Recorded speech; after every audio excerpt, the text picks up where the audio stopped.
Hey guys, so my 12 volt battery in my car doesn't hold charge anymore, and it holds a very short time, probably like 2 days now.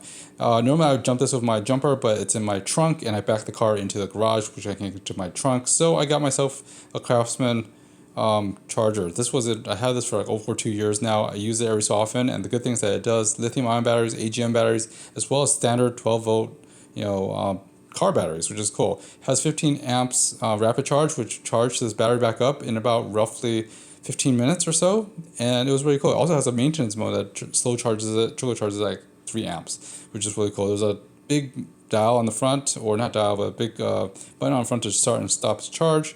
Shows the percentage, shows the voltage.